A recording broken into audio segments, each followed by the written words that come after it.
Exercise 8.1 का question number second. अभी आपने जब जस्ट कंसेप्ट को समझे हो, उसी कंसेप्ट को हम यहाँ पे अप्लाई करेंगे और क्वेश्चन को सॉल्व करेंगे। तो दिया हुआ एक आपको फिगर दे रखा है पी क्यू आर, एक राइट ट्रायंगल दे दिया है पी क्यू और ये आर, जिसमें कितना दिया हुआ है 12 सेंटीमीटर और ये कितना दिया हुआ है 13 सेंटीमीटर। आपको क्या निकालना है, find tan P minus cot R. तो कितना सिंपल सा क्वेश्चन है। अब जस्ट आपने समझा है रेशियो को फाइंड करना। क्या फाइंड करना, रेशियो। तो यहाँ पे देखो दो रेशियो है, एक tan P है और क्या है कॉट आर। तो पहले tan P निकालोगे, फिर इसके बाद कॉट आर निकालो, उसका डिफरेंस। सिंपल है। और आपको जस्ट बताया आप tan P कैसे फाइंड करते हैं। तो आपको बताया कंसेप्ट, अगर एक राइट एंगल दे रखा होगा राइट ट्रायंगल के अंदर, तो दो साइड दे रखा है, तो आप थर्ड साइड फाइंड कर लो। थर्ड साइड फाइंड करो। अगर इसका नीड और पड़ता है तो थर्ड साइड फाइंड कर लो बाय यूजिंग पाइथागोरस थ्योरम। हमें क्या करना, अगर राइट एंगल दिया रहेगा तो क्या करना हो, उसके अंदर दो साइड दे रखा बाय यूजिंग पाइथागोरस थ्योरम, हम थर्ड साइड को फाइंड कर लें। तो चलो हम लोग थर्ड साइड को फाइंड करते हैं। तो लिखते हैं using Pythagoras theorem, Pythagoras theorem. ठीक है, देखते निकाल लेते हैं अगर नीड है कि नहीं, इसका आगे देखते हैं हम लोग।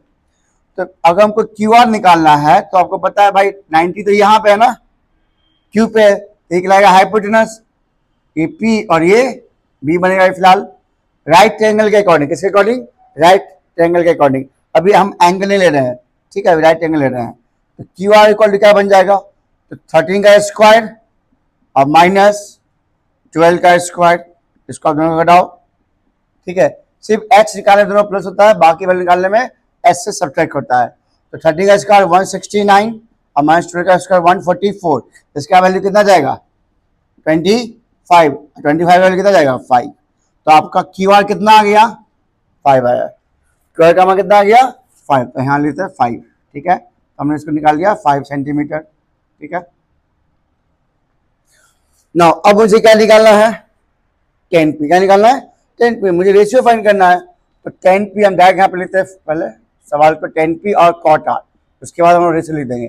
तो tan P कहाँ पे, ये देखो ये एंगल है, ये है tan P।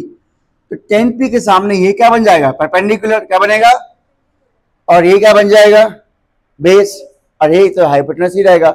90 के सामने हमेशा क्या रहेगा हाइपोटेनस, 90 के सामने हमेशा क्या रहेगा हाइपोटेनस, 90 के सामने इस साइड क्या रहेगा हमेशा हाइपोटेनस। सिर्फ P और B चेंज होता है, तो P और B डिपेंड करता है एंगल के ऊपर, आप कौन सा एंगल ले रहे हो। अगर हम एंगल P ले रहे हैं तो ये हो जाएगा P, अगर हम एंगल R ले रहे हैं तो ये बन जाएगा P। ये ध्यान रखना आपको, बस यही कंसेप्ट है और कुछ नहीं चैप्टर में है।